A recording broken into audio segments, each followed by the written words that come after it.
You're not leaving. Okay, you convinced me. I guess we ain't going nowhere. Hello and welcome to my YouTube channel. I am Espoir David, and today I'd like to play another game by Khywae, a Jujutsu Kaisen dating sim starring Geto Suburu called Before the Darkness.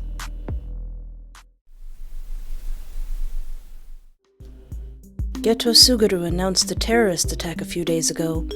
Since you were an alumni, you knew it was only a matter of time before you'd be contacted to help. But what you didn't expect was for Gojo Satoru himself to be the one to call you. Nor did you expect the mirror with a frame made out of bones. Oh, that's ominous. You feel an eerie pull towards it, as though it's calling out to you. The frame rattles softly. Don't you rattle at me, bone mirror. Almost as if it's alive. Creepy, right? Ah! Gojo's voice startles you from behind, his breath hot against your ear. Gojo, not this game. I'm going out with Geto this time. You jump and shoot him a glare, but he only chuckles, clearly amused. He steps closer to the mirror, towering over you. He was already tall when you met him years ago, but now he's even taller, more imposing. He looks different, yet somehow the same. Maybe it's the boyish, mischievous look that never quite leaves his face. When did the school get this? 2 years ago, I think. He touches the mirror lightly, fingers brushing the frame as it rattles again. Is this a thing? Is this in Jujutsu Kaisen, this bone mirror? I have not really watched beyond, the first 6 episodes. The Mirror of Echoes. It's made from the remains of a sorcerer who could control time. Some say it can send people back, but no one who's tried has ever returned. You frown, your curiosity piqued. And how exactly is this supposed to help me further into the future? Your cursed technique allows you to see glimpses of possible futures, but only up to a week ahead. With the attack looming weeks away, that won't be enough. It's not guaranteed to work, just a hunch of mine. But you know, I'm always right. That grin, it's the same one you wore 10 years ago when you were students together. You shake your head lightly. Some things never change. Ha, they do. I'm even more handsome now, if that's possible. Shut up! You fake a gag, and he pouts dramatically. Hey, show your senpai some respect. You can't help but laugh at his exaggerated offense. For a moment, it feels like the old days, back when everyone was still together. You, Gojo, Shoko, Nanami, Haibara, and Geto. Hey, little boyfriend. But after Haibara's death and Geto's betrayal, the group fractured. You left to work overseas, never finding the courage to ask Gojo about what happened. Distance was a convenient excuse to avoid the conversation.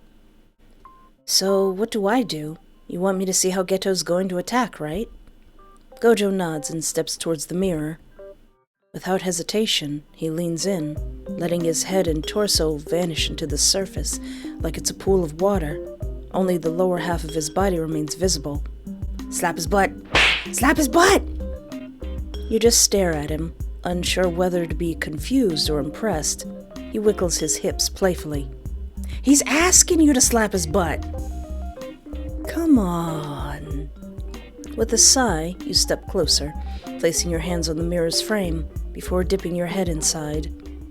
Ooh. Is this actually in the show, or is this a convenient plot point? Gojo's grinning face greets you, but beyond that, there is only total darkness. Can we walk inside? You can. I'll stay here in case you need help getting back, or, if something happens.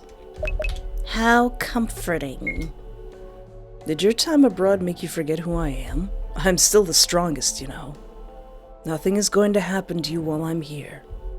Yeah, well, you also said that you'd win. You sigh, a little resigned, but knowing he's right. All right. That's my girl. Shut up, Gojo! You know you're not supposed to say that! You step fully inside, and the sound of your footsteps echoes like water splashing beneath your feet. Echoing around you are voices, soft broken murmurs that send chills down your spine. They sound like lost souls, trapped and fading. Or maybe it's the mirror playing tricks on you. You take a deep breath. Foresight. You activate your accursed technique. The light spreads from your feet, illuminating a network of water paths. Each one reflects a possible future, flickering images passing swiftly through the darkness. Ooh. The further ahead time moves, the more these images are swallowed by the void. Can you see it? Yeah. Can you? No, only the cursed energy flowing around. Wow, Gojo Satoru, the bearer of the 6 eyes can't see something? Shocking. I've got to have at least one flaw. His usual arrogance slips as his voice lowers, becoming more serious. Can you see the attack? I'll go check. Don't go too far. Let me guess, I go too far, and he's like, this is specifically what I told you not to do. You follow the water until you see the beginnings of the attack, the curses flooding the streets. And Geto, he looks so different from the boy you once knew. The kind upperclassman that helped you when you were facing your own demons, close to doing something reckless. That hid his own problems, even when he himself was suffering so much, the boy that you fell in love with. Your heart hurts as you see the possible futures. Oh. In one of them, Geto dies, either by the hand of Gojo or a powerful student with a cursed spirit. In another, Geto kills thousands of people. From that point, many watercourses start to spread. Following each of them would take a long time and wouldn't make much sense, since one small thing can change the possible futures completely. You avert your gaze from the visions and start to walk back to where Gojo is. How did it get like this? It all began with Riko Amanai's death and spiraled downward from there. I don't know who that is. I'm editing this video and looking up these characters, and is this her? She dies? She's so nice and cute. I cannot watch Jujutsu Kaisen. I cannot watch this show, but I want to. The people, they're just gonna die, and I can't watch this show. If only you paid more attention. If you insisted more when Geto started to isolate himself. If only you could change things. A flicker in the water catches your attention. It's you, jumping into the water, diving into the past to meet a younger Geto. Your heart skips a beat, and you drop to your knees, tracing the water's path with wide eyes. Just Gojo comes in and is like, don't do it! Don't do it! Hey, what did you see? You follow the vision backwards, piecing together how it works. Reverse curse technique. That's the key to accessing the past. I can go back. What? I figured it out. In one of the timelines, I go to the past. It's possible. You can feel Gojo's shock, even through the bandages covering his eyes. Without giving him a chance to respond, you activate your technique. Curse technique reversal. Reminiscence. A single path glows brighter than the others, guiding you towards the past. Your heart pounds as you step forward. Gojo grabs your arm as you walk past, his body still half outside the mirror. Stop! It's the past. It's done. We blamed ourselves for not helping him. I can fix it. You try to pull away, but his grip tightens. His voice softens as he says your name. Don't. We don't know what this will do to you. You glance at the splintering futures behind you, all flickering and shifting. You could check what happens, but your cursed energy is already draining. Time is slipping away. You could end up trapped here, lost forever, just another voice in the darkness. But something inside urges you forward. You have to go. If I can pull this off, I'll save so many people. I'll save Geto. I refuse to give up on him. Come on, Gojo, don't you want your little boyfriend back? Silence lingers between you. You never stopped loving him, did you? No. Slowly, Gojo loosens his grip, sighing. You better come back in one piece. Deal. You nod, even though you both know it's a gamble. Everything started with Amanai. If you can fool Toji Fushiguro and stop her death after he's done with me, do it. But don't fight him, for your own good. And if you can't stop her death, there are still key moments that change Suguru. You know which ones, right? Nope. You nod, going on missions alone, absorbing the curses, isolation, Haibara's death, Yuki Tsukumo, the village. I don't know about any of these. I should probably really finish watching Jujutsu Kaisen. You committed them to memory, tried to imagine a future where none of that happened. Maybe it was all preparation to this. Focus on Suguru. Don't mess with anything else. We don't want to trigger something worse. He hesitates before adding softly, and don't die. I'll try my best. Gojo paused again, his voice quieter now. Be a better friend to him than I was. Oh. I'll make you a better friend, too. He laughs, the sound almost bittersweet. Good luck with that. You know how I was. You're still the same now. He sticks his tongue out, and you laugh. For a moment, the tension lifts. Well, see ya. Gojo nods as you begin to walk away. His voice calls out one last time. Tell my younger self how handsome he is. He's already full of himself. And tell him not to eat the spicy noodles in 2009. His voice fades as you step further into the mirror, the silence enveloping you completely. Your heart races. The realization hits you like a wave. You're alone now, inside a cursed object that you don't fully understand. The oppressive quiet presses against your chest, but you force yourself to take a deep breath, grounding yourself in the darkness. You glance back, the shimmering water path leading to the mirror still visible. Faint, but there. You can do this. You just need to consult the possible futures again, find a way back to the present, or perhaps you'll be forced to live through your life all over again. What if I meet myself? Ooh. You still don't know how the cursed object truly works, but it doesn't matter. Either outcome is worth the risk. Geto's life and so many others depend on it. With renewed determination, you walk forward, each step echoing in the vast emptiness. As you move deeper, fragmented scenes from your life flicker in the waters around you, drifting backwards in time. The memories pull you along, faster and faster, until you reach the day Geto killed the villagers. Oh. The sight of it makes your stomach twist, just like it did when you first heard the news. You remember how you couldn't eat that day. The water path guides you to a pool, the flow stopping abruptly, as though time itself has hit a barrier. You kneel, peering into its still surface. It shows you, young, a second year at Tokyo Jujutsu High. This isn't far enough. To save Amanai, you need to go back to 2006, but that door's closed to you. You exhale, slow and steady. You'll have to save Geto another way. With one final breath, you steady your resolve and jump into the water, the cold enveloping you as the world shifts once more.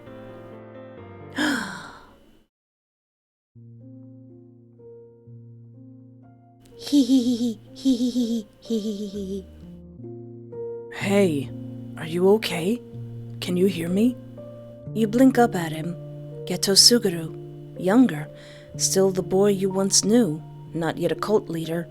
His eyes, warm and concerned, look down at you. He holds out his hand. You reach for it, but as your fingers touch, a shock runs through both of you, forcing you to pull away for a moment. He frowns, looking at his hand, then tries again. This time, he helps you to your feet. What happened?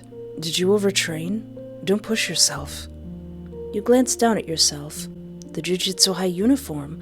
Somehow you've returned to your younger self's body. You're back. I'm okay. Thank you. Aw, man, I gotta redo high school again? No! Don't you have class right now? Nanami and Haibara already left. Haibara? Your throat tightens. You don't know the exact date yet, but the fact that Haibara is still alive tells you enough. You're going to save him. But first, you need to understand where Geto's head is at. You take a step and fake a wobble, pressing a hand to your head. Geto immediately grabs your arm, his brows knitting with concern. Are you sure you're okay? I don't know. Could you take me to the infirmary? He nods, supporting you as you walk.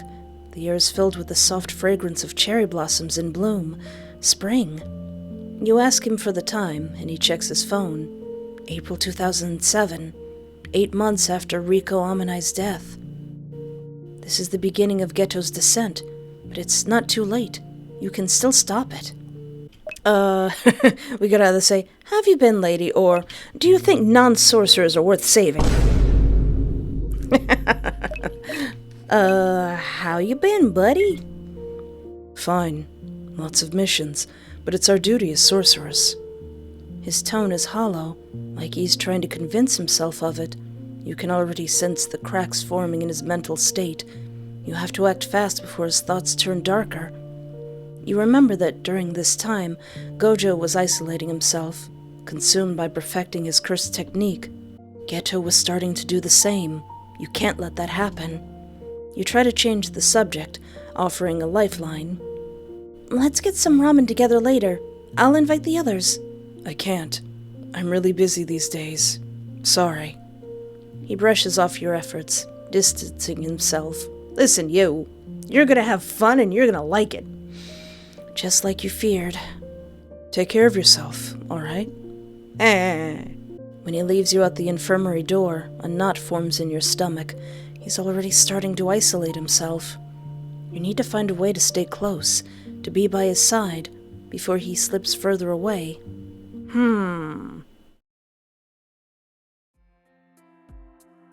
No. Why? I might not be a special grade like Geto, but I can help. Let me be his partner. The missions Geto and Gojo take are too advanced. It's better if they handle it alone. You're still a second year. Yeah, but I'm from the future! You bite your lip, frustration bubbling up inside you. If you told him you were from the future, would he believe you? Or would it ruin everything?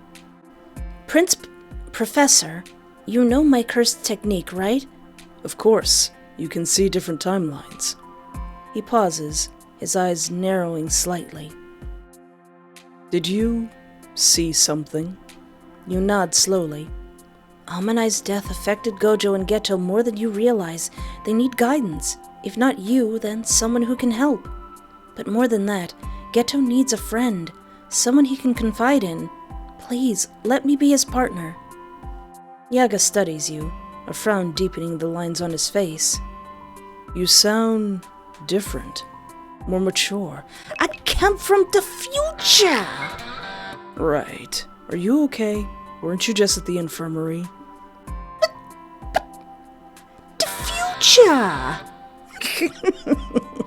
I'm serious. Do you know about the Mirror of Echoes? It's a myth. He doesn't believe you.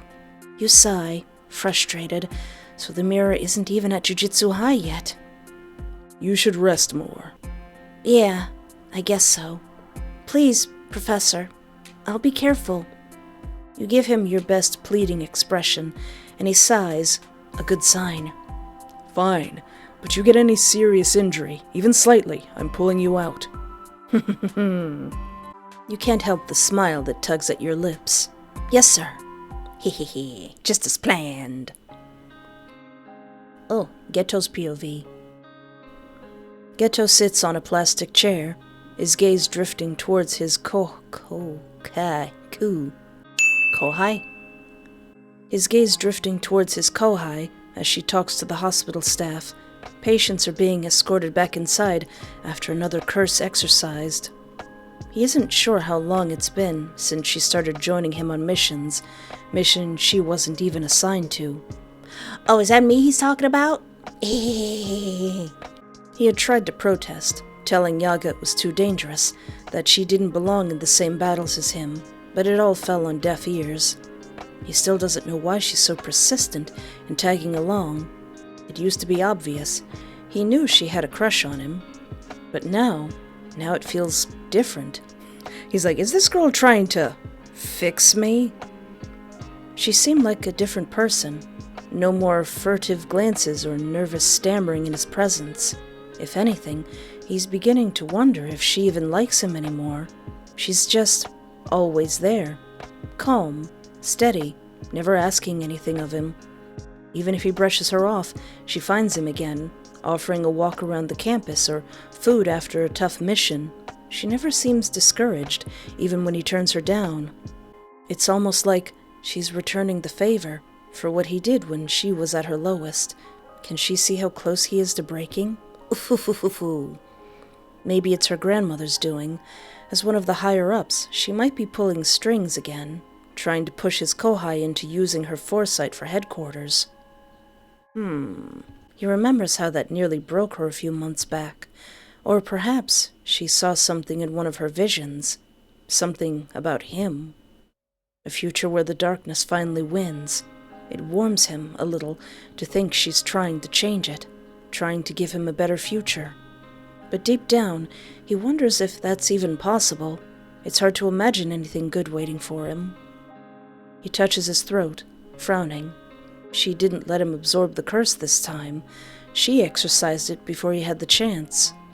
She does that a lot, keeps him from consuming curses unless they're useful. She seems convinced that absorbing them is bad for him, and maybe she's right. But why does she care so much? It's his job. A sorcerer's duty is to suffer and die so non-sorcerers can live. Non-sorcerers like the ones who clapped when they saw Amanai's corpse. Oh, okay. Yeah, I guess that would make somebody enter their villain error. Just as that familiar darkness starts creeping in, she sits beside him. The pressure eases from his chest, his body relaxing, just a little. How do you feel? I'm okay. But you, how are those injuries? Are you in pain? I'm all right. Just promise me you won't mention it to Yaga. He nods, and they fall into silence, the low hum of the TV filling the space between them. The news flickers on the screen. More deaths, more violence. Geto's thoughts twist, dark and bitter, and before he can stop them, the words tumble out. Why do we sacrifice ourselves for these people? Why protect them at all? They don't deserve it.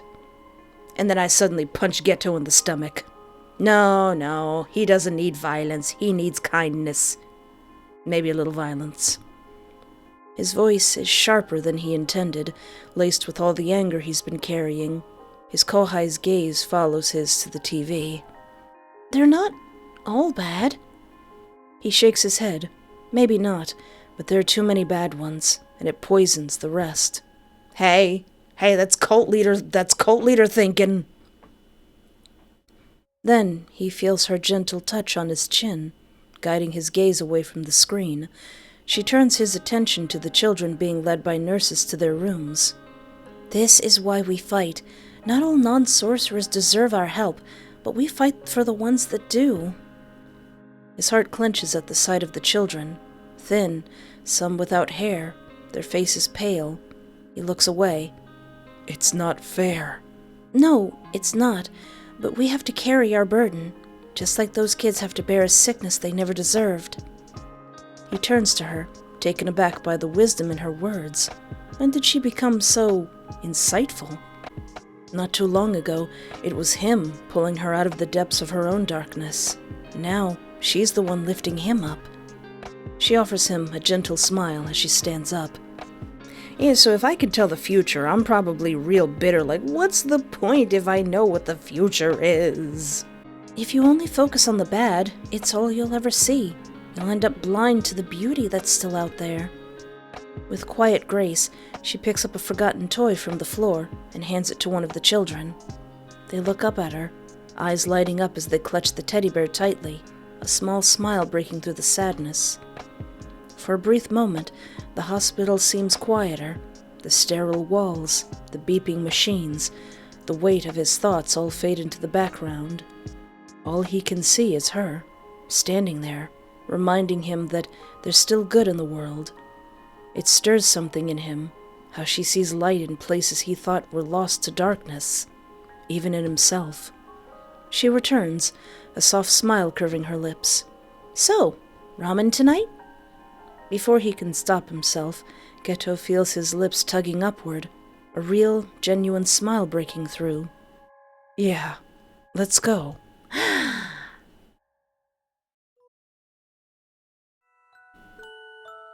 Geto had almost forgotten what a genuine smile felt like, but now it seems to come more easily, more often. The memory of Amanai's death, the clapping of those people at her lifeless body, still haunts him. Dark thoughts stir within, but as the months pass, he learns to let them ebb and flow without holding on to them. He owes that to his Khywae, who insisted they all join a 2-day Buddhist retreat. It taught him to let go, if only a little. She's become the glue holding the group together, always organizing something to bring them closer. Even Nanami can't escape her plans. After dealing with curses day in and day out, it's a relief to do things that feel normal. He only wishes Gojo would join them more often, but he's always so busy. His Khywae constantly nudges him to talk to Gojo about their growing distance, but Geto hesitates. Gojo is the strongest now, with a path set before him that keeps widening the gap between them. Geto can't help but wonder if they'll ever truly understand each other again. Maybe, when the time is right, he'll find the courage to say something. I want 2 boyfriends, and I want them to be Gojo and Geto, and I want the boyfriends to be boyfriends, and I want to be their girlfriend. He still has bad days, but they never linger. His Khywae refuses to let him wallow in his thoughts for too long. Sometimes he worries that he relies too much on her presence for his mental peace. But for now, he'll let her be the light that guides him through the shadows, until he can find his own light again. Aww. Geto is sitting near the drink machines when Haibara arrives, looking dejected, like a puppy with its tail between its legs. Without a word, Geto buys him a cola from the machine and hands it over. They sit in silence for a moment, Haibara's sigh heavy in the air. I don't know who this person is, nor do I know what they sound like. Aw, does this guy die? Aw, he's a sweetie pie! He's so cute! Our mission got transferred to Gojo-senpai. The one you were so excited about?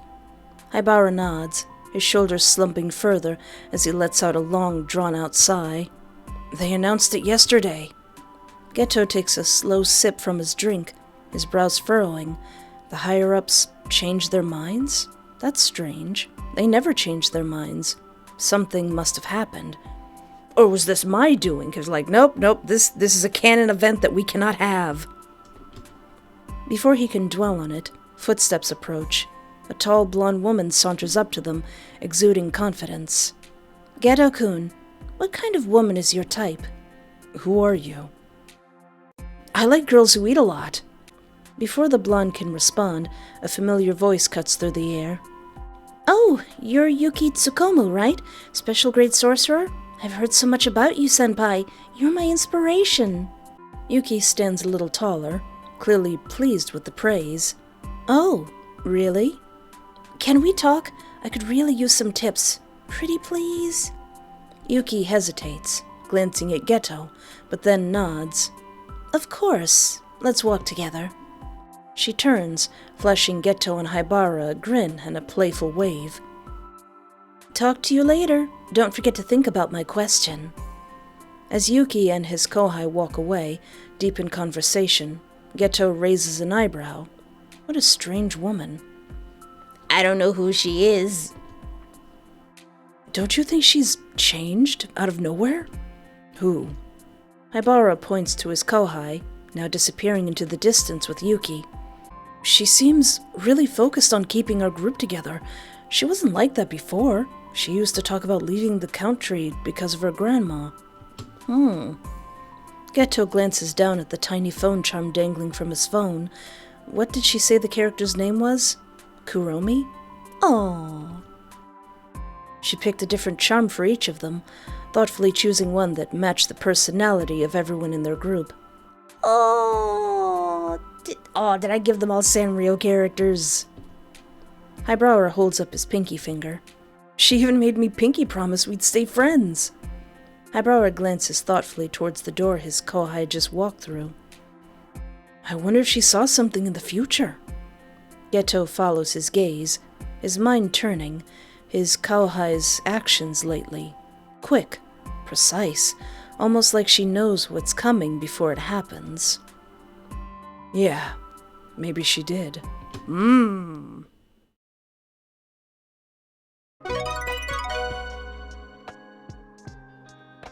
Everything's going well. Well, almost. To get Haibara and Nanami's mission transferred to Gojo, you had to beg your grandmother. And, like a loan shark with that deceptively sweet smile of hers, she made you pay a steep price, demanding that you use your cursed technique to foresee the future for her for 2 full weeks. She pushed for more, but you stood your ground. You're not the same scared little girl you used to be. A few days later, the darkness starts creeping in, filling your vision, gnawing at the edges. You think it's from all the cursed energy you've been burning daily for your grandmother's demands, combined with the energy you spend on missions with Geto. Every time you activate foresight now, the darkness grows sharper, like it's gaining strength. Oh no! You don't know what will happen when your cursed energy runs out completely, but it's regenerating at a painfully slow pace, never quite to its full capacity. It's like pouring water into a cracked cup. No matter how much you give, it's never enough. You visit the school doctor, but they find nothing wrong, so you push the worry aside and refocus on your mission. You're here for a reason. You've already done so much to change Geto's path. It seems to be working. The group goes out together more. Geto's presence is more frequent, his laughter less rare. Even Gojo shows up occasionally. The first time he saw you after you arrived, he commented on how strange your cursed energy looked, but you quickly steered the conversation back to his friendship with Geto. You barely had time to get a few words in before he brushed you off, insisting he didn't need your help. Gojo from 2017 had warned you it'd be difficult. Now you understand. You've accomplished so much, but there's still more to do. You can do this. The sun dips low in the sky as you arrive at the fateful village with Geto, the place where he would one day kill 112 people. You activate your cursed technique, peering into the possible futures. A wave of relief washes over you as you realize that, as long as you don't encourage him, Geto won't destroy the village. However, in some futures, he hurts several villagers in a fit of rage. If you're going to get the girls out safely and avoid an altercation, you need to tread carefully. See, now I'm actually going to watch Jujutsu Kaisen, and I'm going to be sad that it doesn't turn out like this. You deactivate your cursed technique, but the moment you do, darkness swallows your vision completely. You hear the rushing sound of water. Your heart races. Aw, man! What is happening? Geto's voice cuts through the sound, calling your name, sharp and clear. You blink rapidly as the darkness fades, your vision returning. A sigh of relief escapes your lips. Geto's hand is on your shoulder, his eyes full of concern. Are you all right? You look tired. You offer him a small, reassuring smile, even though your legs feel weak beneath you. I'm fine. I think it's best if we split up. Can you handle the curse? I'll talk to the villagers. All right, just don't push yourself too hard. You nod, watching him walk away as you steel yourself. You have to hold on, just a little longer. The villagers eye you warily as you approach, a mixture of suspicion and awe in their expressions, like you're something supernatural they don't quite understand. My friend is dealing with the issue, but I can sense there's more to this, isn't there? A woman steps forward, wringing her hands nervously. Yes, how do you know? I'm from the future! You keep your tone authoritative, but gentle, playing into their superstitions. I'm a shaman. I can feel the spirit's presence. Show me the source of your trouble. They led you inside one of the homes, and the moment you step in, your stomach churns. Two small girls sit huddled in a wooden cage, their bodies bruised and battered. Nanako and Mimiko. Huko? I know Geto, kinda takes two girls in like his adopted daughters. Is this them? Is this why he destroys the village? Yeah, it's them. Aww. The sight twists something deep inside you. These are the girls who will one day follow Geto loyally, Now they're nothing but broken children. Oh no! Am I going to become the cult leader and adopt these 2 babies? Like, these are now my babies, and I'm gonna blow up your village. Or something, I don't know. I didn't watch Jujutsu Kaisen. The sight of their frailty hits you hard, and you understand why this moment will be Geto's breaking point in the original timeline. You convince the villagers to leave you alone with the girls and talk to them, telling them you can see the monsters too. Their eyes shine. When you're helping them out of the cage, broken by you hear footsteps sound behind you. The villagers won't stop complaining about... He freezes when he sees the girls, his eyes widening in disbelief. What did they do to them? Let's talk later. I'll carry Mimiko. Can you carry Nanako? For a moment, he doesn't move. He's too stunned, his eyes glued to the girl's injuries. Geto, focus! We need to get them out of here. Breathe. He closes his eyes, his chest rising and falling as he regains control. When he opens them again, he looks more composed. You lift Mimiko onto your back, and Geto gently picks up Nanako. She wraps her small arms around his neck. How could they do this? I know. We could kill them.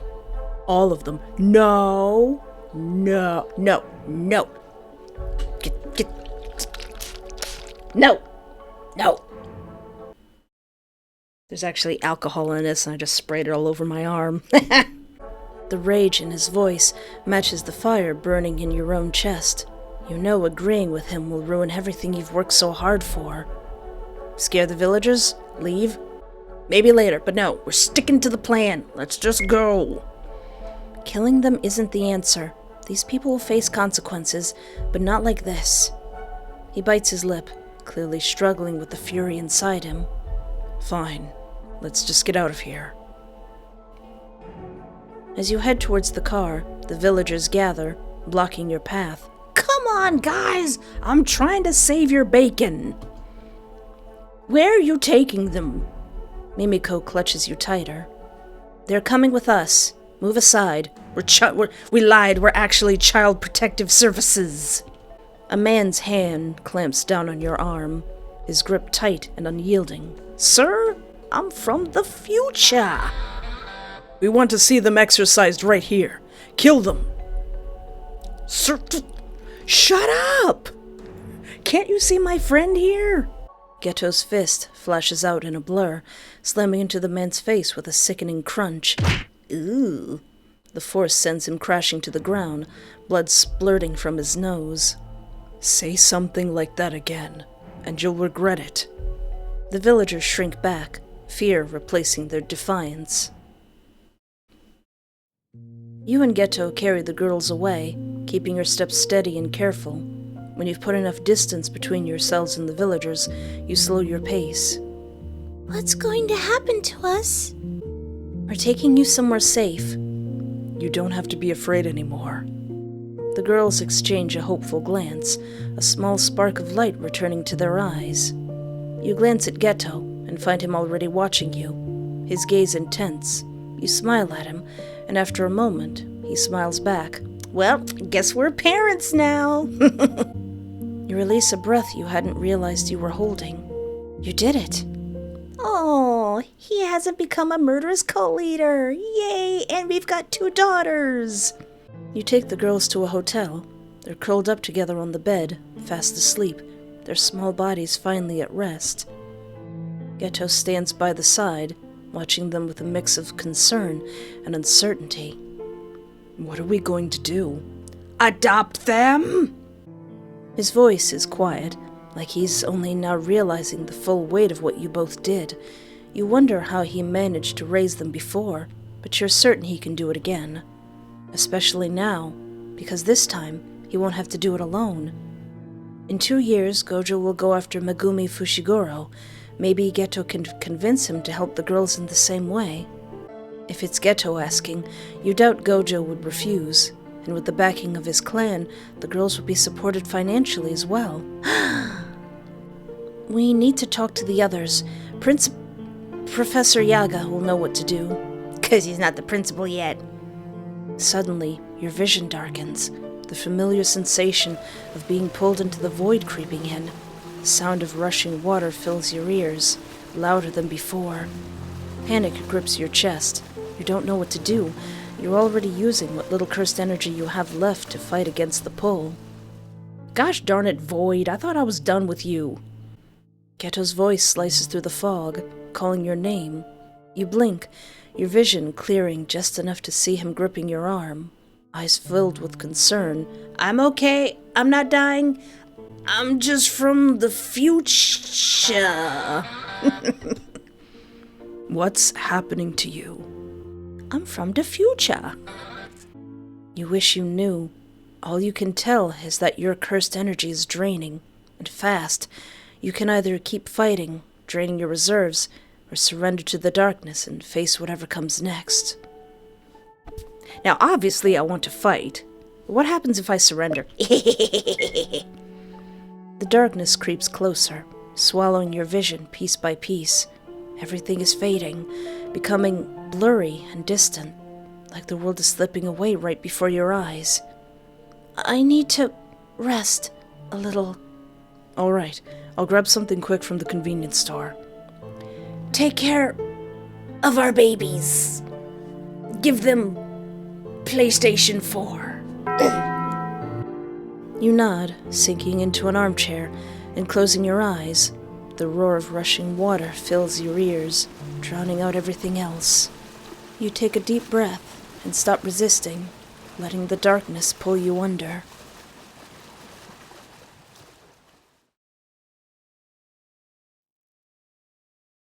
Uh-oh.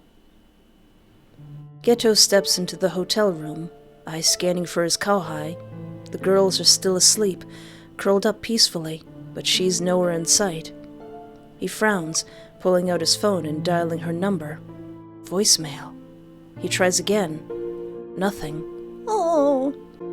A sinking feeling grips his chest as he heads outside to look for her, but the streets are empty. He returns to the room, a knot of anxiety tightening in his gut. That's when he spots it. Her phone charm, the one she always carries, lying forgotten on the ground. My Sanrio character would probably be the sweet piano one. Oh wait, I'm gone forever. Geto stares at it, unease coiling through him like a vice. He picks it up, fingers trembling as they close around the small trinket. Where did she go? And did he seriously leave me with the babies? Right? Right? Oh, is this Geto? Oh. October 2007. It's been a month since she's gone. Disappeared out of nowhere. The girls always ask about her. I don't know what to say. What can I say? That I have no idea where she is? That she vanished without a trace? And that I can't find her? I checked the cameras around the hotel. She was there, and then she wasn't. Gone. Just like that. Sorcerers analyzed the surroundings, and there was no sign of scuffle. It makes no sense. Why would she leave without saying anything? I asked her grandmother, but she didn't seem to care, barely upset, like losing a valuable hunting dog. Gee, thanks, Grandma. Satoru says he can't sense her energy anymore, but I'm not giving up. Oh. Oh. January 2008. She's gone, and I can't find her. Hey, this diary entry better not end with, hey, I should totally start a cult. It's been 4 months. It's like she's vanished off the face of the earth. I keep replaying our conversations, our missions. Did I miss something? Could I have stopped her from leaving? Every time I think about it, I get tangled up in the what-ifs, but there's never an answer. Sometimes, I swear I see her. In a crowded street, in the distance, just a glimpse, the back of her head or her profile. My heart skips every time, thinking it's her, hoping it's her, and that it's not. It never is. The hope disappears just as quickly as it came. It's pathetic. I know it is. I'm clinging to something that's already gone. Everyone says the same thing. Move on. But how can I when it feels like she's still here, just out of reach? I've started visiting the places we used to go. I don't even know why. It's like some twisted part of me believes that if I retrace our steps, I'll find her, that something will fall into place. But there's nothing, just more emptiness. September 2008. Final year Jujutsu High. Shoko's talking about medical school, and Satoru thinks he'll become a teacher, though I can't imagine him teaching anyone. Maybe I'll do the same, since the girls will be here soon enough. Satoru's helping with them. Aw, they have 2 dads now. He pretends not to care, but I think he misses our Khywae too. During the day, I focus on missions, on school, but at night, I lie awake, staring at the ceiling, wondering where she is, what she's doing, why she left, why she didn't say goodbye. I'm sorry, Geto, it was morbid curiosity. It's not just memories anymore. It's frustration. It's anger. Hey? Why did she leave me like this? I was holding everything together, and then she left me to figure it out all alone. My light still isn't strong enough, and I'm terrified the darkness will return. I have my friends, the girls, but it's not the same. Sometimes, I wish she'd never come into my life at all, rather than leave me with this pain. Oh. March 2009. We graduated from Jujutsu High today. I thought it would feel more like an accomplishment. People congratulated me, but something was missing. Someone. She should have been here. Sometimes, the bitterness towards non-sorcerers creeps back in. I can feel it, like a slow poison, but then I remember her words, her smile, and it stops me. Even though she's gone, she's the light keeping me from sinking into the darkness. Satoru's decided to be the benefactor of 2 other kids, Megumi and Tsukimi. He says it's to help his plan of making the new generation stronger, but I know he cares. Himiko and Nanako will have more company now. We took them to the ramen place we used to go to. Her ramen place. Satoru, being Satoru, ordered the spicy noodles because the kids called him a chicken. He's still regretting it. We forgot to warn him about the spicy noodles in 2009. Me? I'm just pretending to enjoy the food. I don't even know why I keep going there. Maybe I'm hoping she'll show up. Maybe I'm just hoping for something that's never going to happen. Uh-oh. The words were trembling. Is it April 2010? I should totally start a cult. April 2010. I'm a teacher now, alongside Satoru no less. Nanami and Haibara graduated. And we're the ones teaching the next generation. It's strange, seeing how the cycle repeats itself. But no matter how much time passes, I can't stop thinking about her. I look at our pictures together, trying to hold on to the memories before time erases them completely. It's all I have left. Oh, I'm sorry, Geto. You think you're just gonna get a bad end, but no, you get the most heart-wrenching end. It's been 3 years, and I still can't shake the feeling that she's out there, somewhere. It doesn't make sense, but it's there, gnawing at me. She's like a distant light that I keep reaching for, something I can never quite grasp, but can't bring myself to let go of either. Uh-oh. Why is that trembling like that? Right? White Day, 2011. It's White Day. Everywhere I look, people are exchanging gifts, celebrating. I wonder what it would have been like to celebrate it with her. I never thought about it back then. I didn't realize how much I cared. Or maybe I did, but I was too afraid to admit it. The more time passes, the more I start to miss her in ways I didn't expect. Not just a friend, but as something more. I think about what it would have been like if we had more time together. If things could have been different, would we have made a good couple?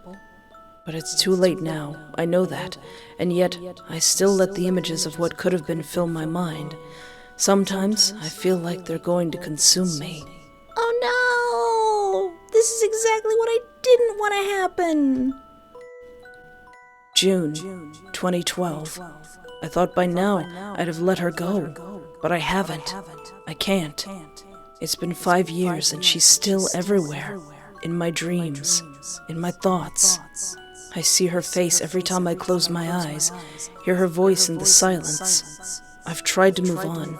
I've tried being with other people, but every touch feels wrong. Every time I'm with someone else, it's like I'm betraying her, like I'm cheating on this version of her I've built in my mind. It doesn't matter that she's gone, that we were never together like that. It feels real now. She's mine, even if it's just in my head. Oh. But it's not real. I know it's not real.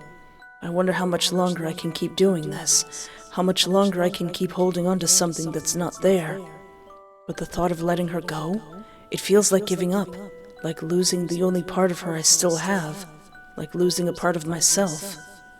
Oh, thank goodness the words aren't writing. This better not end with you finding a mirror. April 2013. I'm going to the ramen shop tomorrow, the one we used to go to after missions. One last time. I've been holding on to this for 6 years. 6 years of wandering, of hoping, of searching. But I'm tired now. I'm so tired. I can't keep chasing something that's not there. I can't keep living like this. So tomorrow, I'll go to the ramen shop. One last time. And then, I'll let her go. Take care of our babies? My POV. When you open your eyes, all you see is darkness. Your body aches, a dull, heavy pain weighing you down. It feels like you're drifting, floating through water. Your cursed energy trickles back, weaker than before. But it's something. Wait, we still going? We're still going? Was I supposed to do that? You close your eyes, and when they open again, you're standing in Tokyo. You blink, disoriented. Everything looks different. Your clothes have changed. Glancing around, you spot a billboard. The date, 2013. 6 years have passed. 6 years? How? Your heart races. There's no time to question how you lost those years. You need to know what happened to Geto. To everyone. You've worked so hard, done everything in your power to make sure they would be well, that they would be happy. Tokyo Jujutsu High. It's the only place that might have answers. You begin walking, your mind reeling, calculating. Geto must be 23 now. A voice. Familiar. Calling your name. You freeze, heart stuttering in your chest as you slowly turn around. Oh, hi. And there he is. Geto. Is this the correct path? Is this what I was supposed to do? I thought this was just going to lead to a quick bad ending and then we can move on to the super happy ending. Was I supposed to make Geto suffer for 6 years? And there he is. Geto. He pushes through the crowd, his movements urgent, parting people effortlessly as he rushes out of the restaurant. The sight of him hits you like a punch to the gut, stealing the breath from your lungs. He's stunning. In the other timeline, you'd only seen glimpses of him as an adult through photographs, never up close. But now, standing just a few feet away, he's even more captivating. Taller, stronger, more big. His presence magnetic. He's dressed simply in casual clothes that somehow make him look even more devastatingly handsome. Nothing like the ominous cult leader attire you dreaded might be his fate. It's like you're falling for him all over again. Is that really you? You glance at the restaurant, the same one you used to visit with him and the others back in 2007. Yes, It's me. It's been a while, hasn't it? He's in front of you now, reaching out, his hand wrapping around your wrist. He breathes in sharply before releasing you, his eyes searching yours.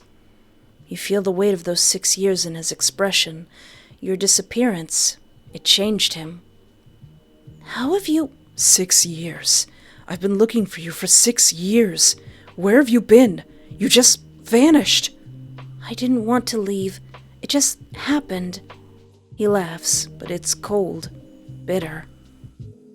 How does something like that just happen? I'm from the future, and then the future called me back. You wouldn't believe me if I told you. Try me. You glance around, discomfort prickling at your senses. This isn't the place for the kind of conversation you need to have. Somewhere quieter, more private would be better. A cafe or a park? Oh, there's usually people at a cafe. Maybe the park would be better. No, we're going to my place. Oh, okay. The tone is final, leaving no room for argument. There's an edge to his voice, something sharp and unrelenting that sends a shiver down your spine. Geto, is everything all right? You ran off. A middle-aged woman with a line of stitches running across her forehead approaches, her gaze shifting between you two. What do you mean with a line of stitches running across her forehead? Geto barely acknowledges her, his gaze fixed on you, as if afraid you'll disappear again if he looks away. Yeah, she's an old friend. The woman's gaze lingers, assessing the situation with quiet curiosity. And then I waddle over and punch that lady right in her forehead. I have to go now, Mrs. Suzuki. Sorry. No, it's fine. I should be the one apologizing for inviting myself to your lunch. They bid each other a quick farewell, bowing slightly in unison before she steps back, Geto placing a firm hand on your lower back. Come. He guides you towards a sleek black bike parked nearby, his touch gentle yet insistent. Who is she? A neighbor. You glance back as Geto leads you away, the woman remaining still on the quiet street. His pace quickens, urging you to keep up. She's the thing! She's got the thing! I know that much! So, you're telling me you came from the future through the Mirror of Echoes to change the past, and now you're going to disappear again soon? Yes. He shakes his head, letting out a harsh laugh, but there's no humor in it. Do you actually believe what you're saying? Geto, I'm from the future. Don't call me that. He cuts you off sharply, his voice like a whip crack in the stillness. I mean, yeah, I guess I just vanished for 6 years. It was slightly my fault, but, maybe that was supposed to happen. His eyes narrow, gaze burning into you. You disappeared for 6 years. 6. I searched everywhere for you. Every time I thought I caught a glimpse of you, every time I heard your name, I felt this tiny flicker of hope, only for it to be crushed over and over again. You made yourself a part of my life, and then you just vanished. Do you have any idea what you did to me?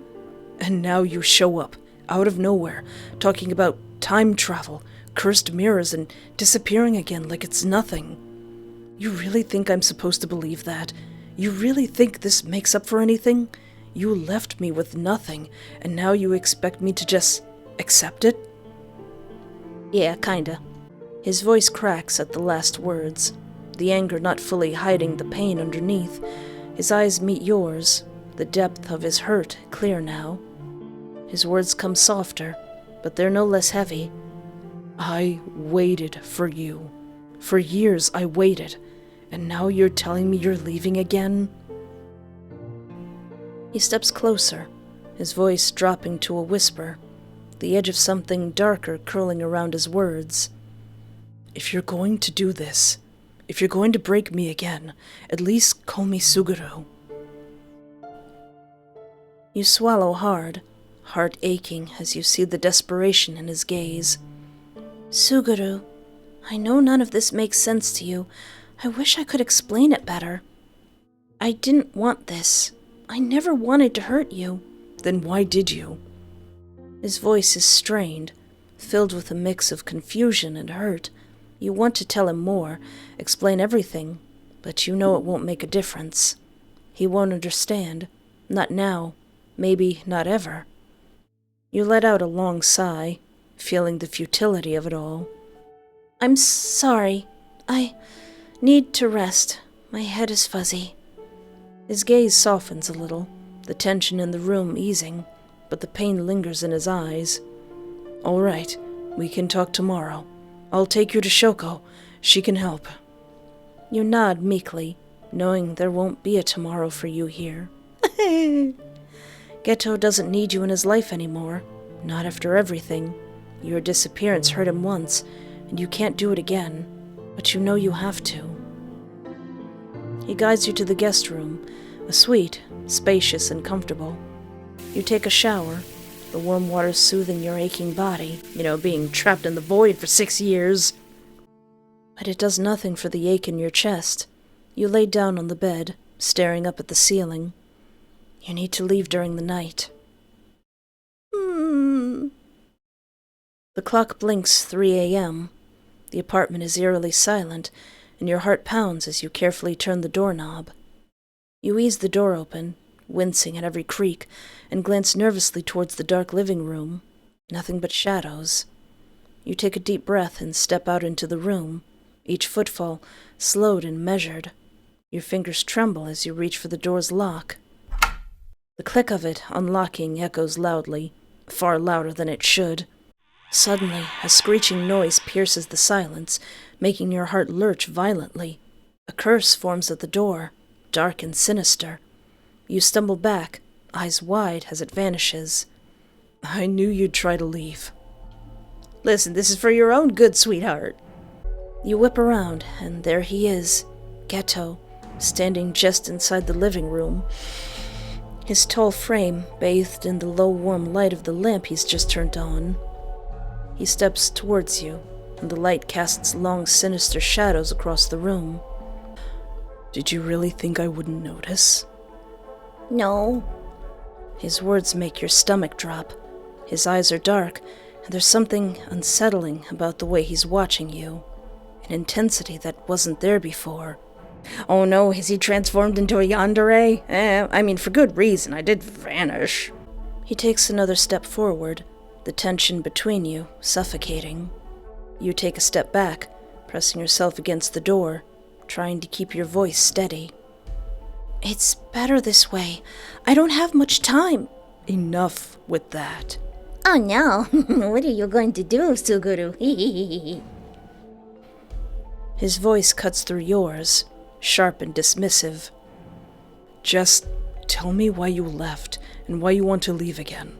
I want the truth. I'm from the future! I wasn't lying before. I already told you about the mirror, but you won't listen. He doesn't respond right away.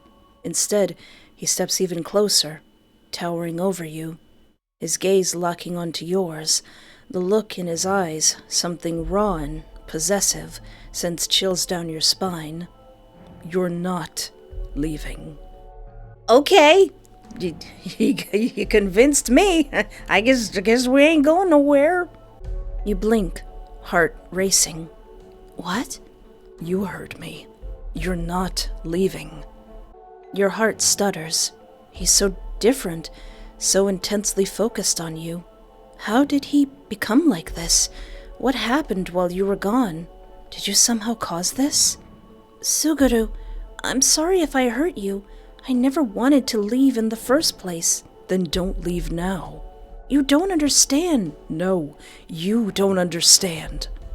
His hand slams against the door beside your head, caging you in, his body looming over yours. His voice drops to a whisper.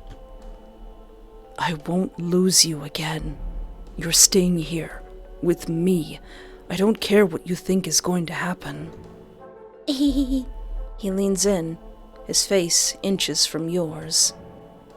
I'll keep you here, if I have to.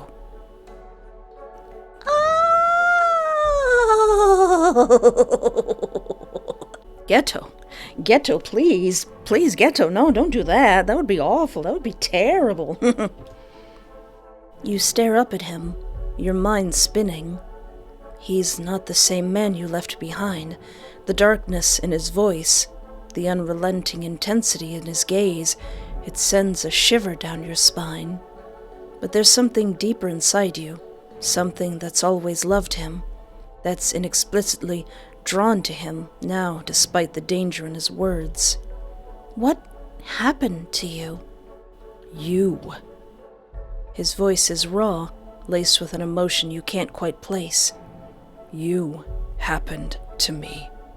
That's hot. That's hot. That's a hot line. That's hot. That line is going to get both of us pregnant. I'm talking about Geto. It's going to get Geto pregnant because he said that. The silence that follows is thick with unspoken words, emotions tangled in the tension between you. You search his eyes, but behind the intensity lies something deeper, something that makes your heart ache, grief, perhaps, or the weight of lost time. You realize that this isn't something you can fix, not with words, not with explanations. Maybe it's the price you've paid for tampering with the past, for trying to rewrite his story. I don't know. I kind of like how this story is turning out. He's just a little crazy. He's still good. You realize that this isn't something you can fix, not with words, not with explanations. Maybe it's the price you've paid for tampering with the past, for trying to rewrite his story. Your chest tightens as you step closer, closing the space between you. Slowly, you wrap your arms around him, pulling him into a hug. His body stiffens against yours, as if he wasn't expecting the touch. You feel his heart hammering beneath his chest, the rhythm chaotic, as though he's barely holding it together. I'm so sorry, Suguru. I truly am. After what feels like forever, his arms come up, wrapping around you, pulling you tight against him. There's a desperation in the way he holds you, like he's afraid you'll vanish if he lets go. I thought I'd never get to hold you like this. His breath is warm against your ear, sending a shiver down your spine. You stand there, wrapped in each other's arms, the air around you humming with everything left unsaid. Then, almost unconsciously, his hand moves lower, trailing slowly down your back until his fingers brush against your hip. A gasp slips from your lips, sharp and breathy. You stiffen, your body responding immediately to that subtle yet intimate touch. Your mind whirls with a flood of memories and desires, and all those feelings you kept locked away for so long now bubbling to the surface.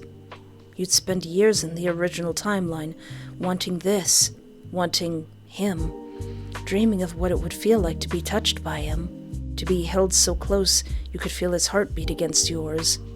And now, here he is, touching you, holding you, everything you ever wanted, yet thought you could never have, because, he became a cult leader. All those suppressed desires are rising to the surface like a tidal wave, threatening to pull you under. Geto freezes, his fingers hovering hesitantly over your skin. You can't help the way your body arches closer, the way you're trembling in his embrace. He can feel it all. Stay? Pull away. Well, you know what's going to happen if we stay.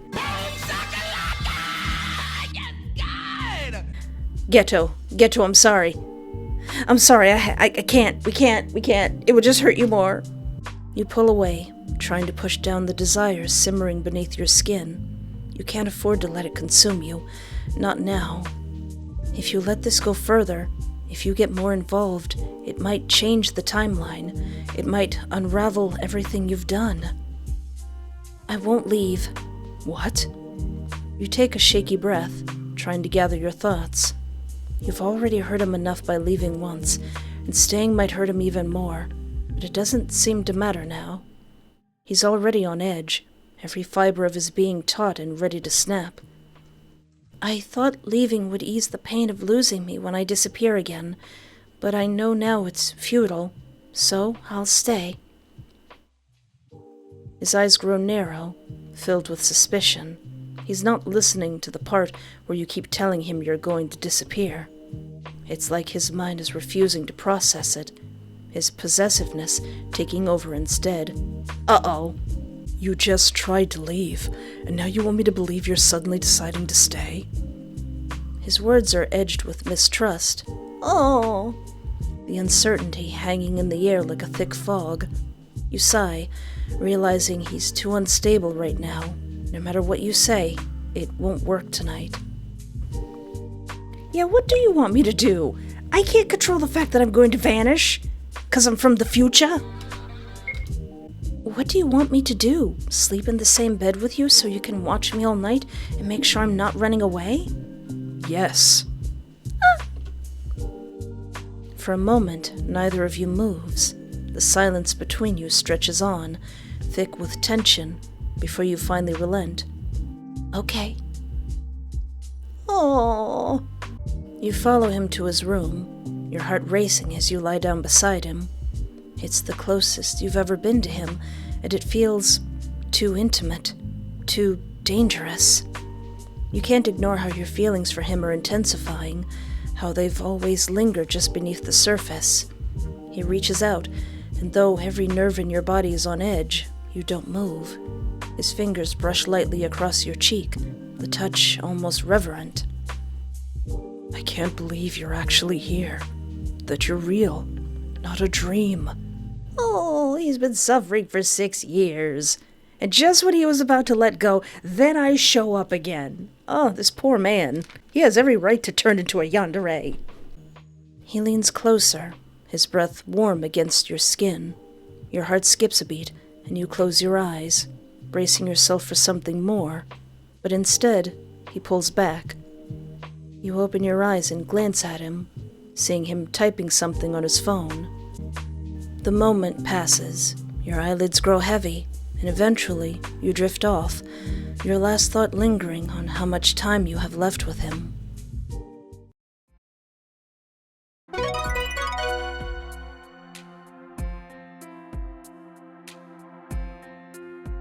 Oh, Geto's POV. Geto and Gojo stand in the doorway, watching their Khywae sleep, the early morning light spilling softly into the dark room. My 2 boyfriends! It really is her. Gojo's voice is uncharacteristically quiet, his usual playful tone absent. But her cursed energy, it's strange. I noticed it when we were students, but now it's clearer. There's this weird pattern to it, like it's being sucked away. To where? Further than I can see from here. From the future! Is it a curse? No, nothing like that. It doesn't feel like a curse at all. If I had to guess, maybe a cursed object. Geto's brow furrows. Could she have been telling the truth after all? The mirror of echoes, the time travel, her disappearance. It sounded like a desperate excuse. But now, standing here, something gnaws at him. Could she really be running out of time? Can you follow the trail? Yeah, but I don't know how long it'll take to find the object. It might be much further away than we think. I'll stay here with her. You go check. Gojo shifts slightly, his head tilting down as if he's studying Geto more closely, despite the bandages hiding his eyes. Then, slowly, a smirk curls on his lips, his tone dipping into something teasing, almost mocking. Sounds like you're trying to get rid of me, Suguru. He leans in a little closer, his voice lowering to a conspiratorial whisper. Eager to act on those fantasies of yours? You've already locked her in here, haven't you? Kinky. Just me lying on the bed and going, I'm not complaining. Shut up. She shifts in her sleep, a soft murmur escaping her lips, and both men freeze. Her breathing deepens again, and she remains still. Get out before she wakes up. Aw, but I want to chat with her too. I missed my little Khywae. Get out. This is Geto's yandere time. You had your turn, Gojo. Gojo throws his full weight against Geto as he walks towards the door, making it harder to shove him out. The bastard's always been like this, difficult, even in the smallest of moments. Geto forces him into the living room, but his eyes keep flickering back to her. Just before he shuts the door, he lingers, letting his gaze trace the lines of her face, memorizing her as if she might vanish the moment he looks away. For 6 long years, she was a ghost in his life, a painful memory that haunted his every thought. She had vanished without a trace, and now she's back. He needed Gojo to confirm it wasn't some cruel illusion, that she's real. Oh. If she's telling the truth, if time really is running out for them, no, he won't think about that. He won't let that happen. He'll fix this. My POV. Dreaming of my 2 boyfriends. Oh wait, I'm gonna disappear because I'm from the future. It's almost afternoon when you walk out of the bedroom. Geto's voice reaches you, low and tense. What do you mean it's going outside of Japan? Can't you go there? It sounds like he's talking on the phone. You watch him for a moment, your heart heavy with the knowledge that you might not have much time left. You don't want to leave him behind.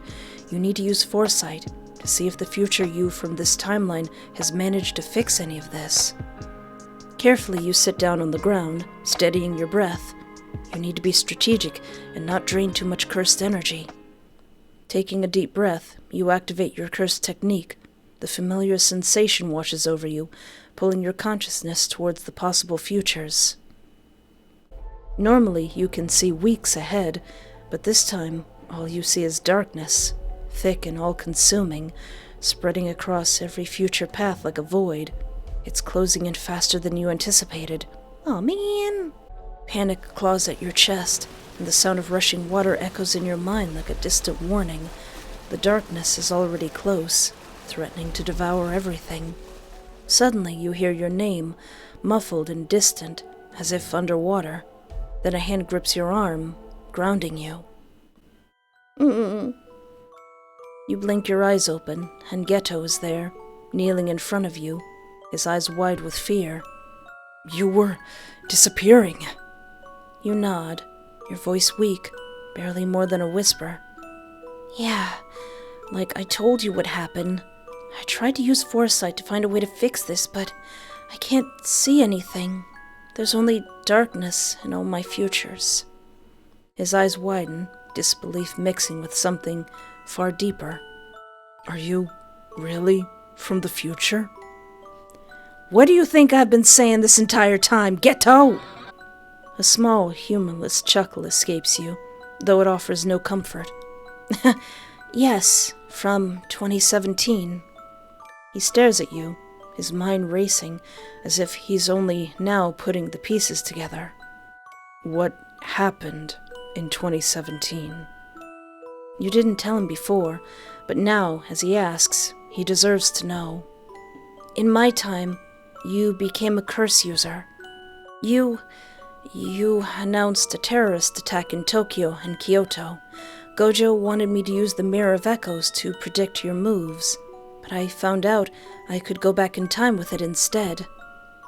He stiffens, shock flickering across his face, disbelief clouding his gaze. His lips part like he's about to speak, but no words come out. He just stares at you, as if trying to reconcile this version of himself with what you're saying. I always believed things would be different if you had support after Amanai's death. I took a chance, and I guess I was right. He's silent for a long moment. When he finally speaks, his voice is quieter, more fragile, as if the weight of the realization is too much to bear. You did this without knowing the consequences, sacrificing yourself. You did all of this because of me? Your heart aches as you nod, the words you've held back for so long finally spilling out. Yes. Another pause. He searches your face, looking for an answer to a question he's afraid to ask. Why? You take a deep breath, your voice steady despite the trembling inside. Because I love you, Suguru. I always did. His breath catches, shaky, as if he's been hit with something he wasn't prepared for. Without warning, he leans forward, wrapping his arms around you, pulling you close in a desperate, almost fragile hug.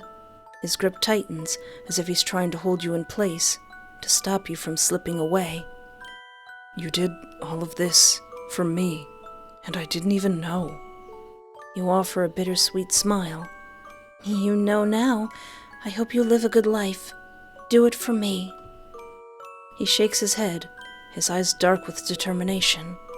We'll find a way to fix this. I'm not losing you again. But you can feel it. Your cursed energy is flickering, faltering. You don't have much time left. Stay more? Let go? Goodbye, Geto! My final words. Change the world for me! You reach up, gently cupping Geto's face, your fingers brushing against his skin like a final whisper of goodbye. Be well, all right? His eyes widen, desperation flooding his expression as he grips you tighter, refusing to accept what's happening. No! His voice cracks, filled with raw panic. You lean forward and press your lips to his in a soft, lingering kiss. His mouth is warm against yours, but there's a desperation behind it, a need to hold on to this moment, to hold on to you. Tears prick at the corners of your eyes, but you know this is the only way. This time, you can give him the goodbye you couldn't before. Goodbye, Suguru. Take care of our babies! The darkness begins to bleed into your vision, creeping from the edges, swallowing the light. You feel his arms tighten around you in one final act of defiance. His grip is strong, but it's slipping. His arms reach out again, but they grasp nothing but air. In a voice that's almost broken, he speaks, filled with raw determination. I'll find you. Hold on for me. His words hang in the air, filled with an intensity that cuts through the encroaching darkness. And then, everything goes black.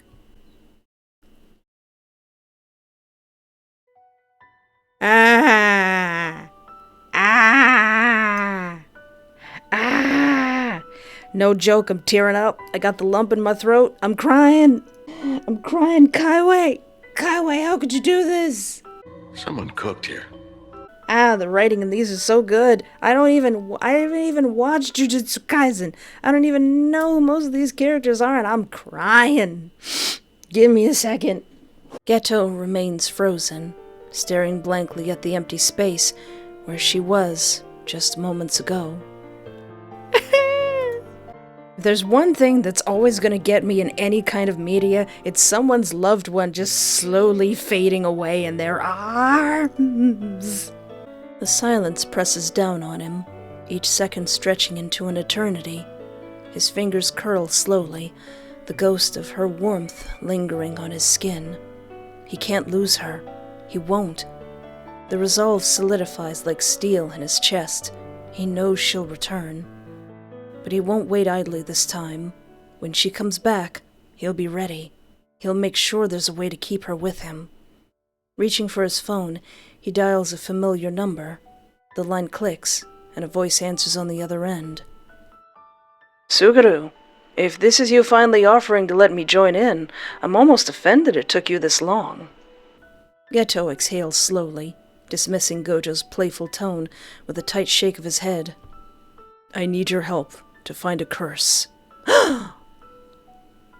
There's a pause on the other end, and when Gojo speaks again, the confusion is evident in his voice. What kind of curse? Geto's grip tightens around the phone, his voice low and determined. One that binds souls together.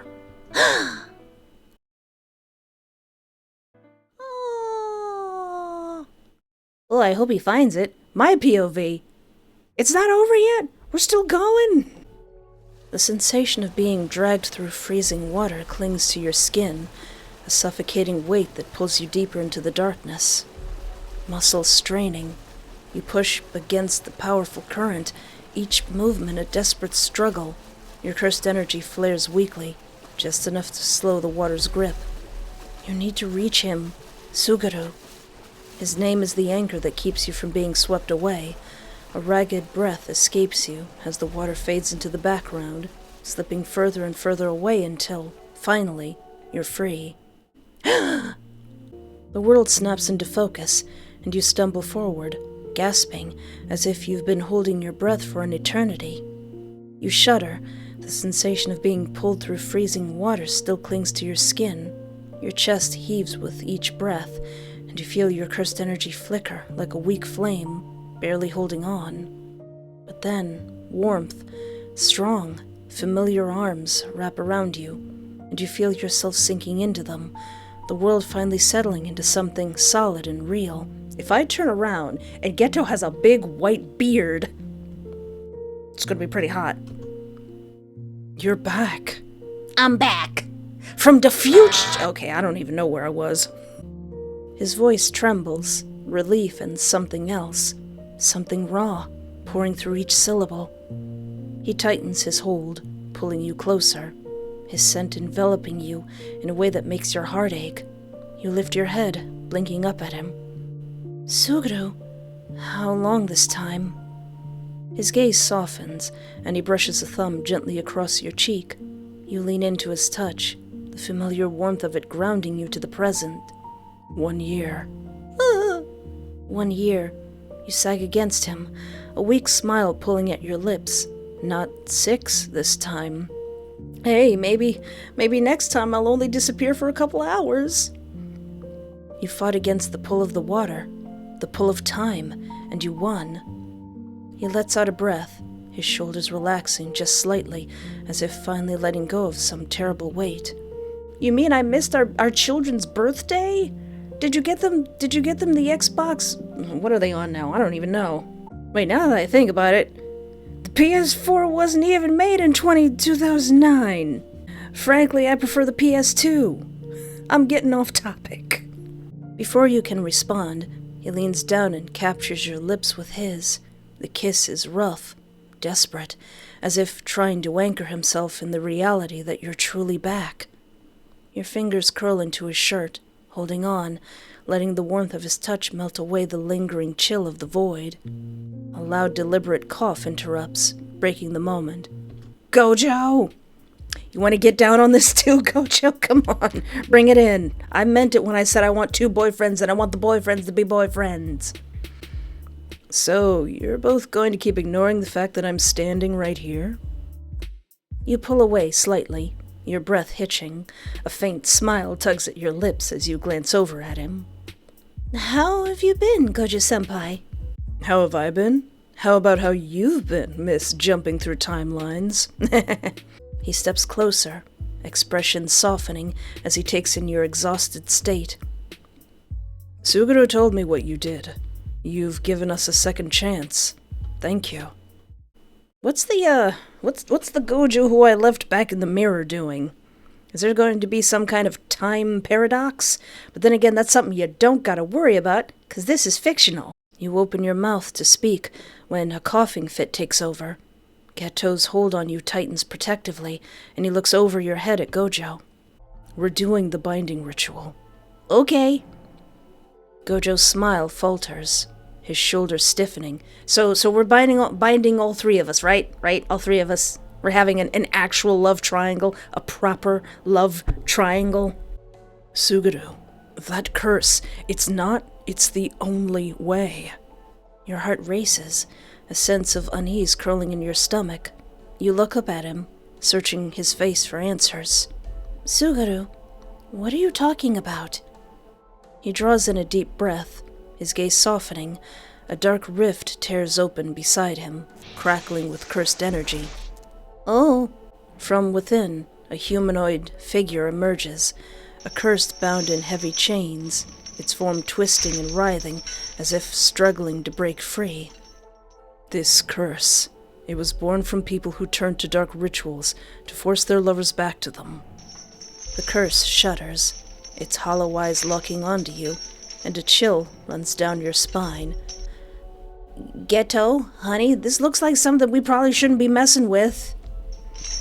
The chains clink softly, the sound reverberating through the small apartment like a broken melody. Our souls will be bound together. Wherever you go, wherever time pulls you, I'll be able to find you. He hesitates, his voice dropping to almost a whisper. But there's a cost. If one of us dies, the other will too. But you gotta take care of our babies! The weight of his words hits you like a physical blow, stealing the air from your lungs. You look at him, wide-eyed, but his gaze is resolute, unwavering. Suguru, this can't be undone. I know. He glances at the curse, its chains rattling ominously, and then back to you. His expression softens, and he reaches out, cupping your face gently. But I'd rather die than lose you again. Protest? Agree? I don't think we should be messing with that. I know you won't like it, but I don't think we should be messing with that. It's okay, Suguru. You don't have to. I have to, and I will. I've made my choice. The curse lets out a mournful wail, its chains extending fully now, wrapping around your left arm first, then Geto's.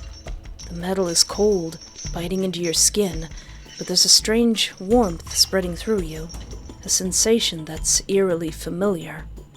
You gasp, memories flooding back, the first time you touched the younger Suguru when you were thrown into the past. The same shock, the same electric pull, like your souls had recognized each other even then. This feeling, Suguru, it's like it's always been there. Oh, we're our souls already connected. He breathes out, his eyes wide with something like wonder. The chains wind tighter, pulling you closer, their cursed energy glowing faintly as it melds with your own. Your heartbeats sync, the rhythm pulsing against your skin. No matter where you go, I'll know.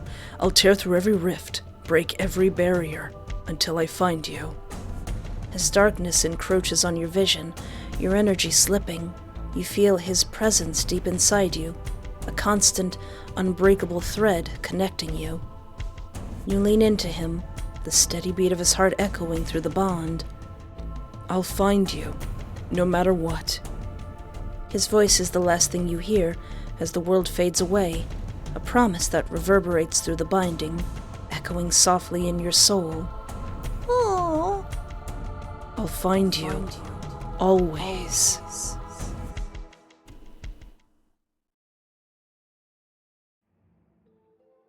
We still going? Geto stands in front of the mirror. Even with the binding tying them together, it took too long to find it.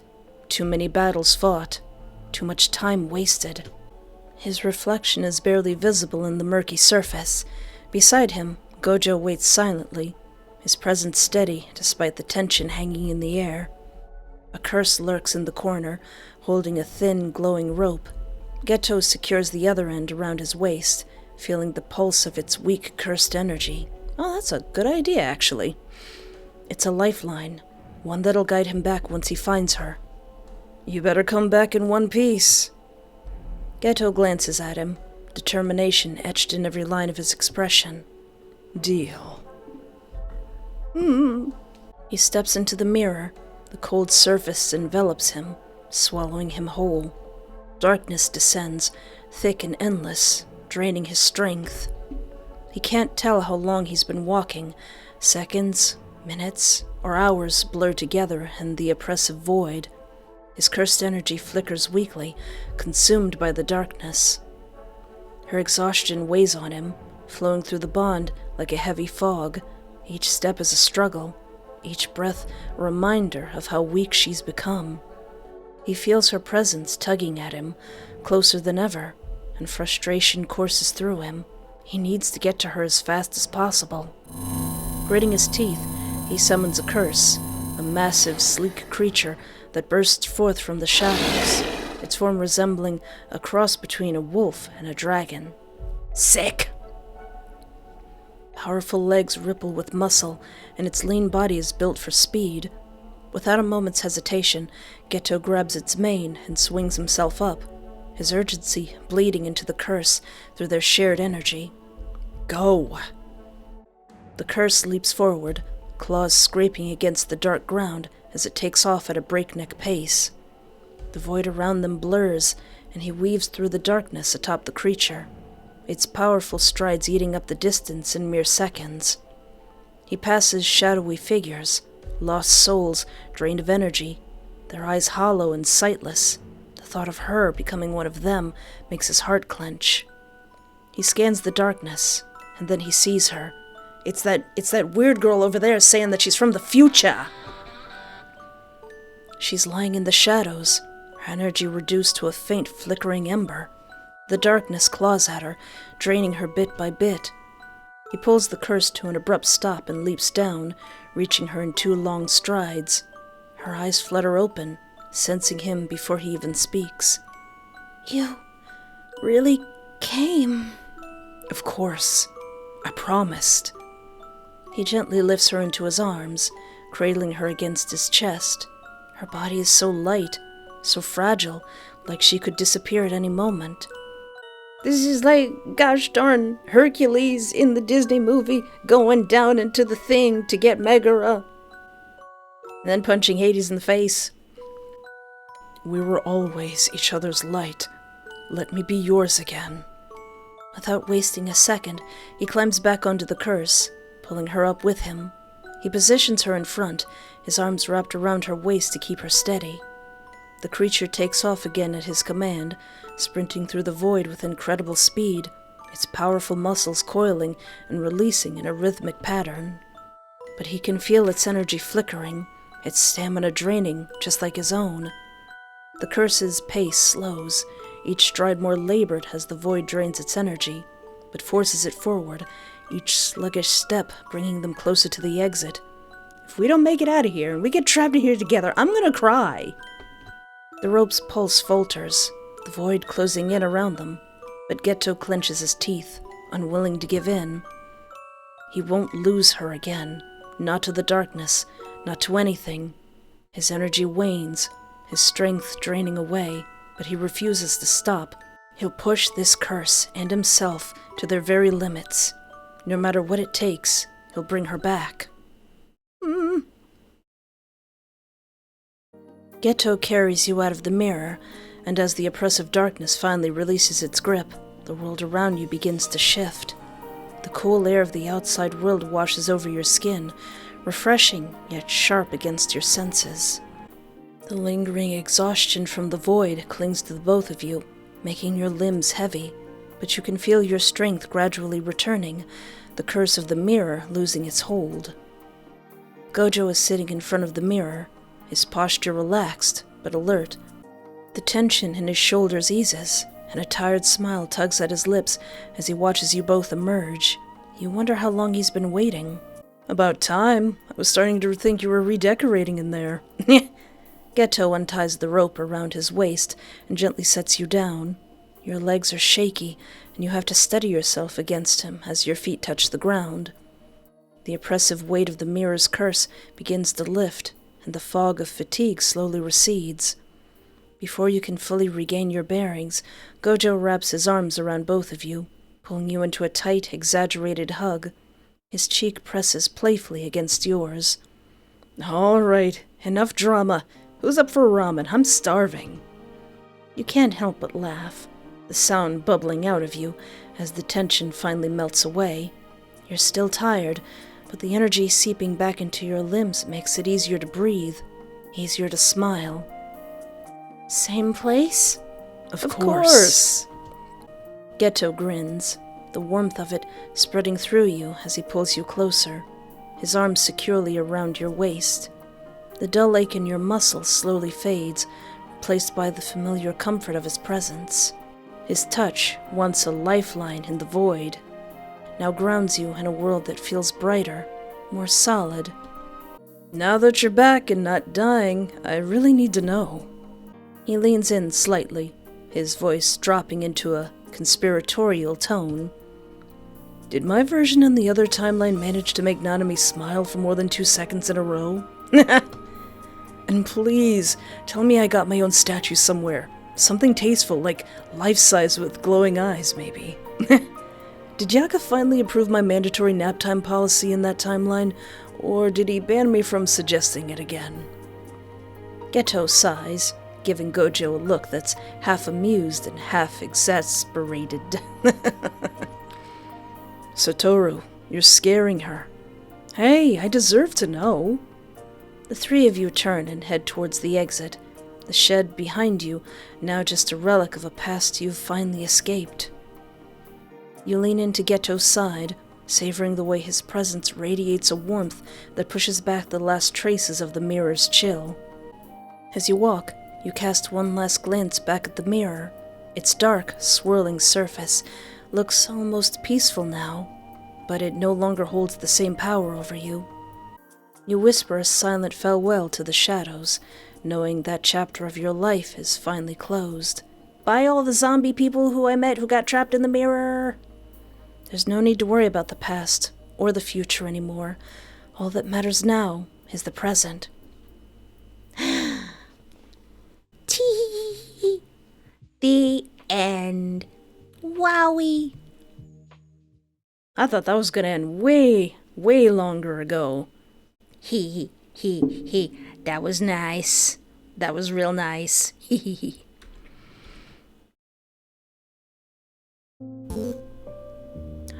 I don't know. I mean, I think there's a different ending. Did I accidentally get the best ending? Hey, do you think non-sorcerers are worth saving?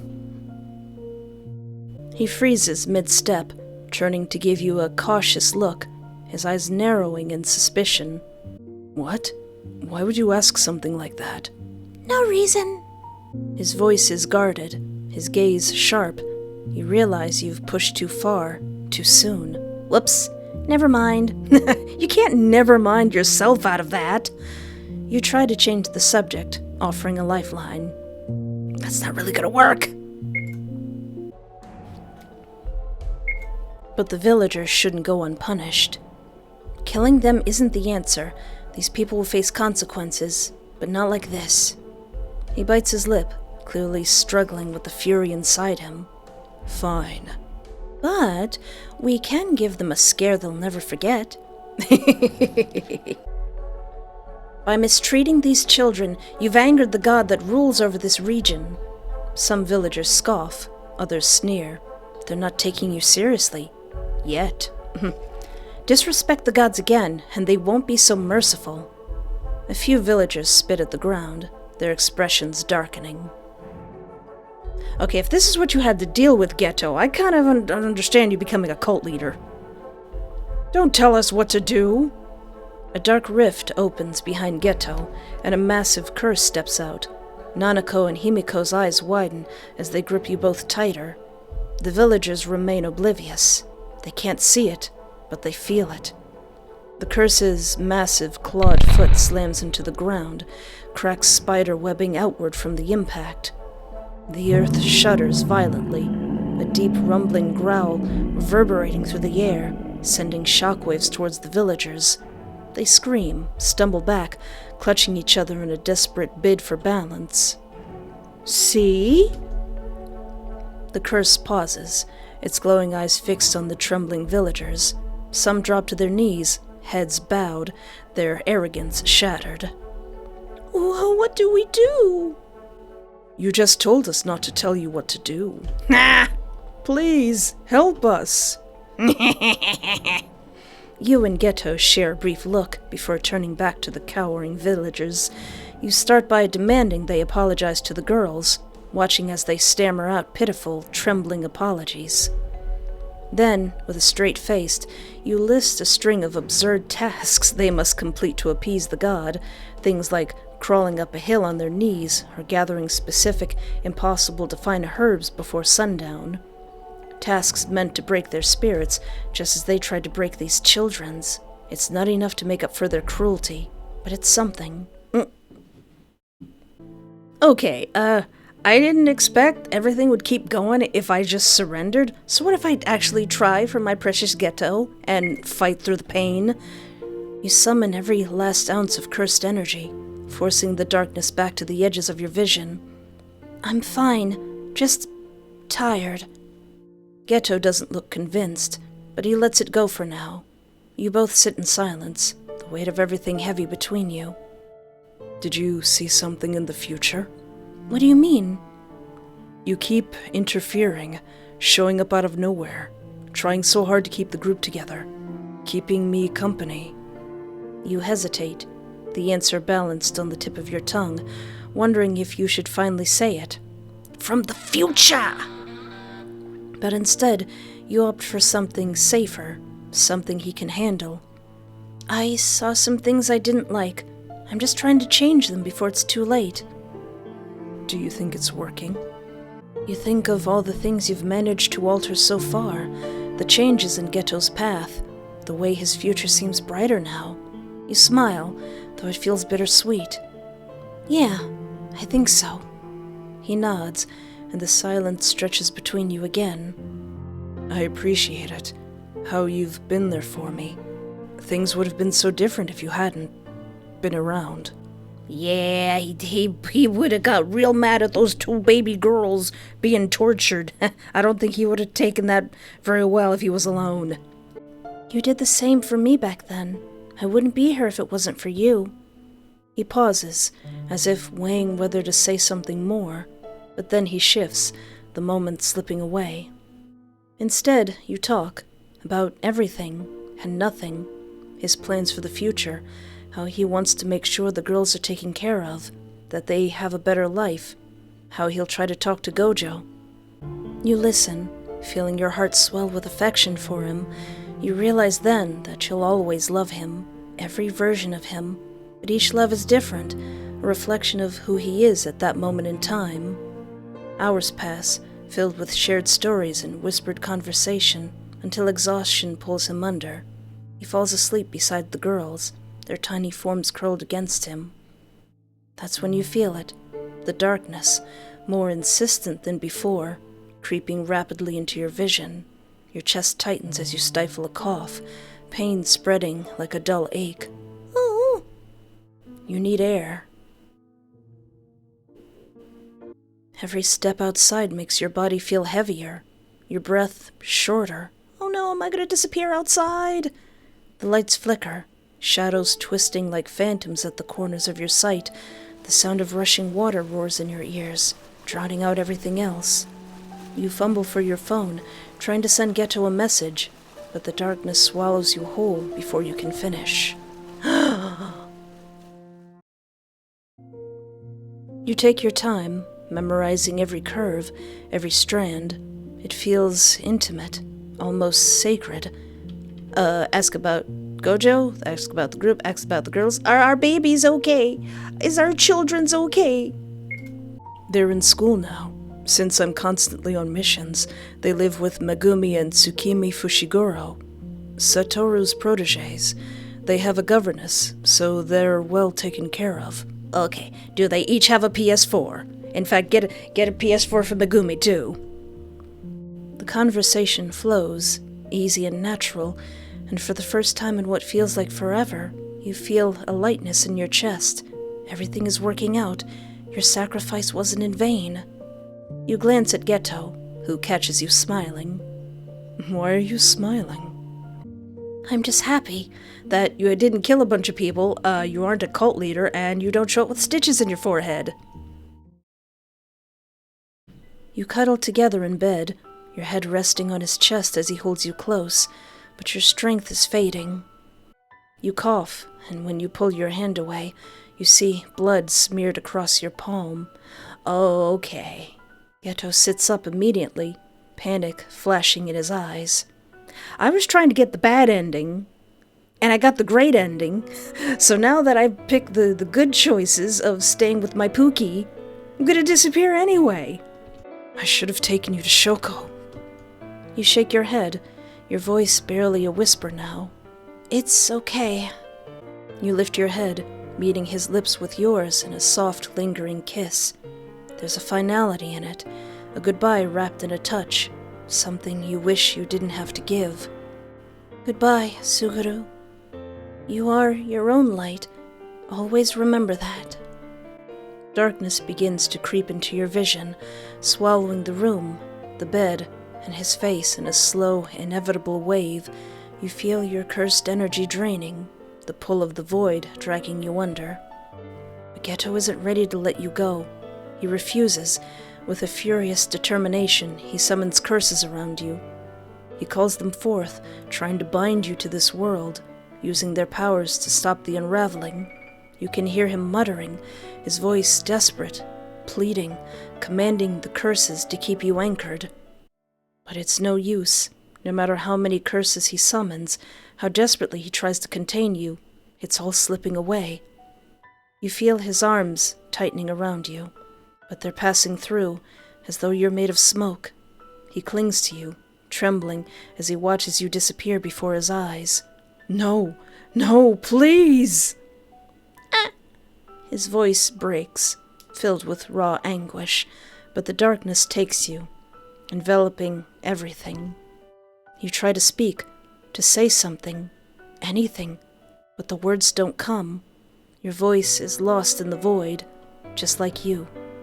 Weak, trapped in the endless darkness, you call out, but no one answers. The end. Well, shoot! So wait, I got the good ending the first time? Well, that was Before the Darkness, a Jujutsu Kaisen dating sim by Khywae. And Khywae, you've made gold again! And we are done. It's time for us to enjoy our delicious Dorito. I made gold again! Out of all the Khywae games that I've played, I think this one might be the best. Oh boy, this was amazing writing. I'm upset that... Gege, you need to play this game and fix your manga. And as usual, the art is absolutely gorgeous, even the scenes. The writing is phenomenal, and I'm worried that I'm gonna like Geto, and I'm gonna watch Jujutsu Kaisen, and it's not gonna turn out this way. I'm gonna be sad. But needless to say, this is a game that was made for adults, because there's, adult stuff in it. And if you're over 18, you can also support Khywae and play these games yourself. I've also played a few other games by Khywae. I'm pointing at nothing, I'm hoping there's something here. And if you would like to see those playthroughs or any more cool visual novels, feel free to look around my channel.